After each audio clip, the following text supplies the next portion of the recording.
Good morning, good evening, good afternoon. I'm the Gentleman and welcome to another episode of the Gentleman's Pixel Club. Today, loading on the screen, you can see Pioneer. This is Pioneer.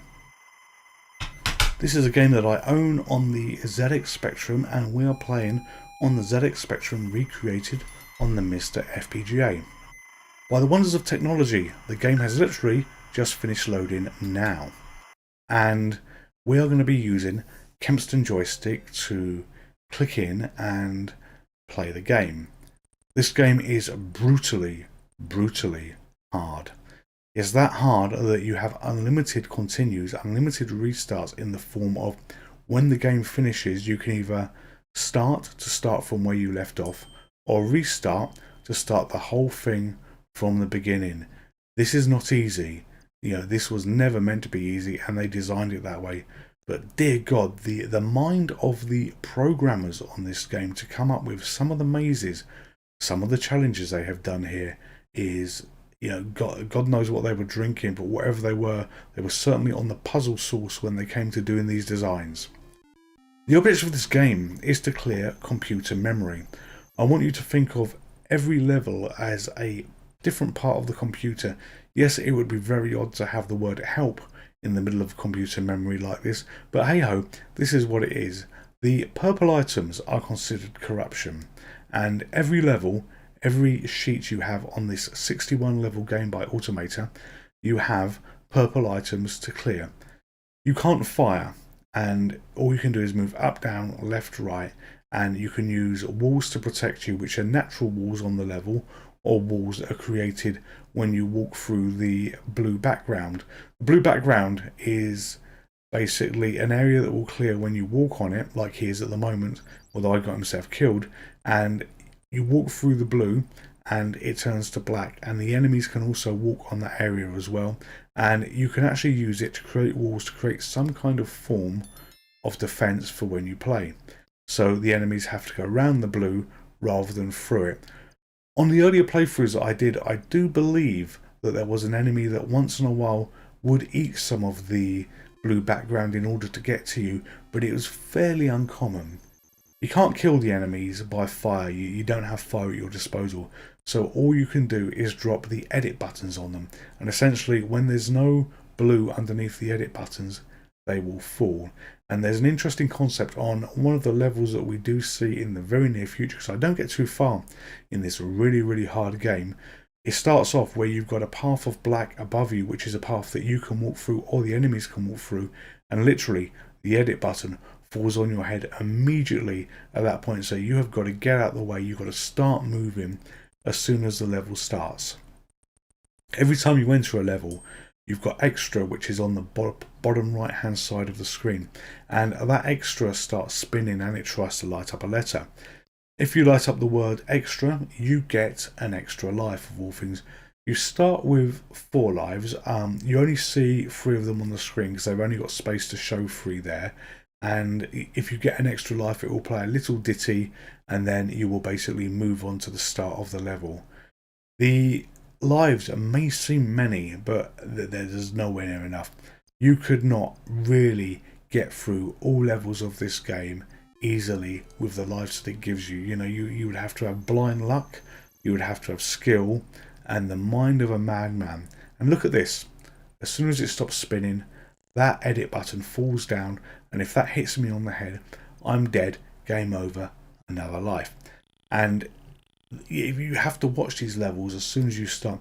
If you're unlucky enough to win an extra life when the level does the little spinny thing with the extra, you've got to move as soon as that tune finishes because you do not have enough time otherwise.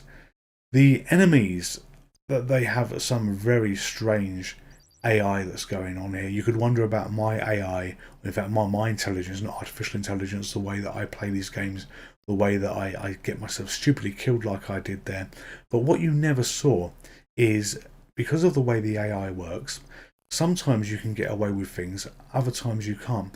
And it appears, and I could be wrong, but the perception is that if the enemy hasn't finished its movement animation, you can sometimes run by them, and when it's finished that animation cycle before it gets a chance to think and decide what it's going to do, you will be okay. But 9 times out of 10 it does kill you. But I do test my luck. I do try and pull it off. I'm trying to get by that green one at the moment with no success whatsoever. Movement is not easy on this game. The spectrum was divided up into lots of 8x8 squares, 8 pixel by 8 pixel squares, character blocks they used to be called.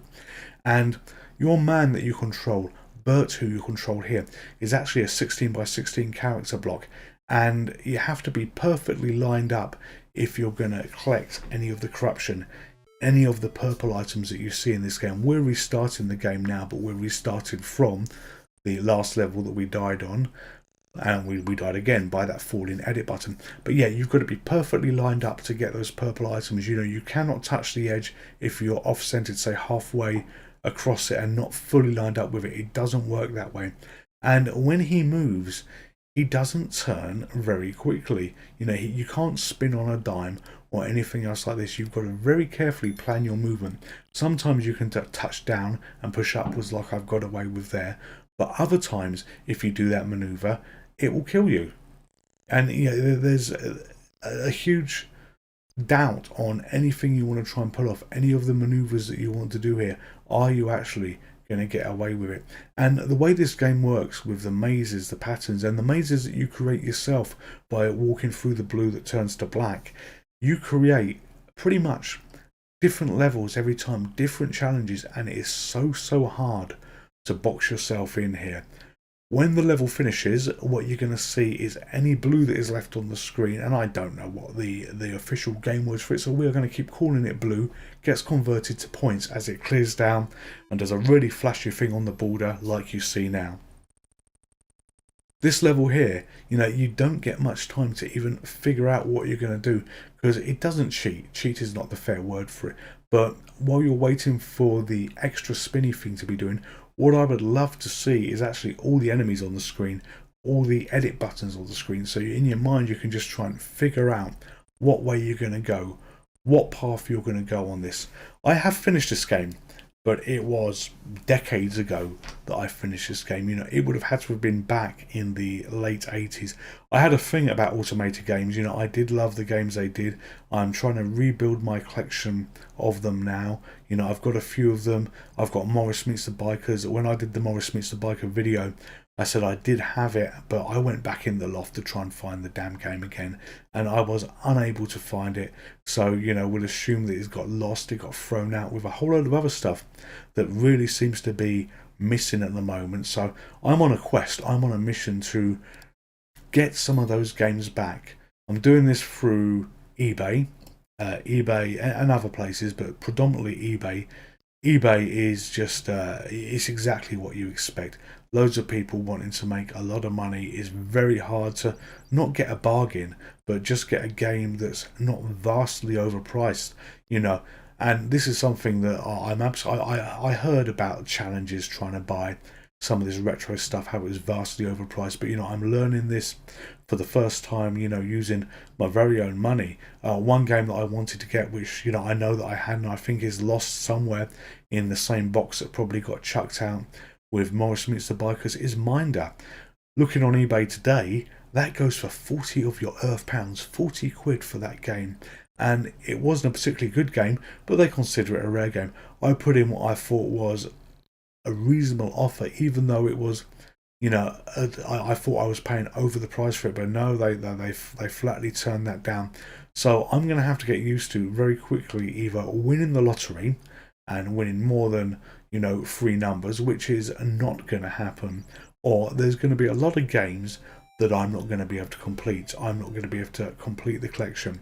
So I'm rambling on a little bit now, but what you've seen in the background while I've been doing this, and hopefully you're still with me, and if you are, thank you very much, of how hard this game is. We have been on this level, Bert and the Fruit Shufflers, or Snafflers even, Boot and the Fruit Snafflers, for a very, very long time, and it really doesn't get any easier than where we are now. You might get the odd level as you progress through where you think, ah, that was easy, but you're going to get hell on a stick afterwards. But great game. And if you want a game to really test your gameplay skill in terms of, you know, your mind, how am I going to do this? How am I going to get through this? Especially with the enemies who behave in the way they are. This is absolutely the game for you. You know, this is available to download, you know, on many of the sites that offer Spectrum ROM, Spectrum games.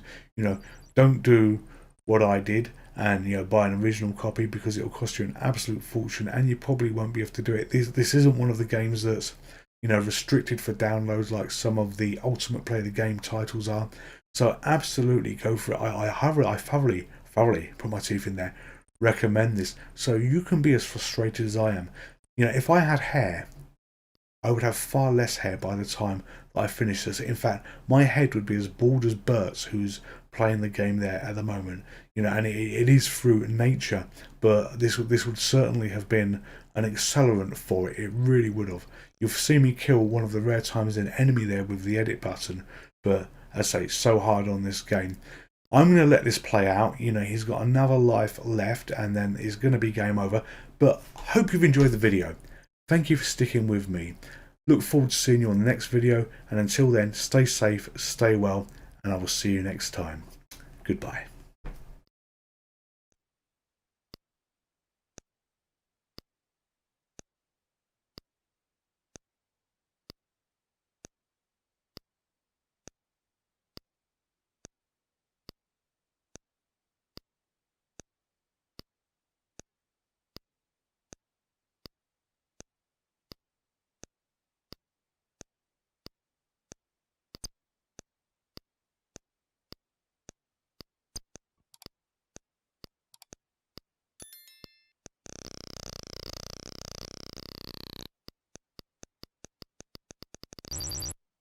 Would you like to play again?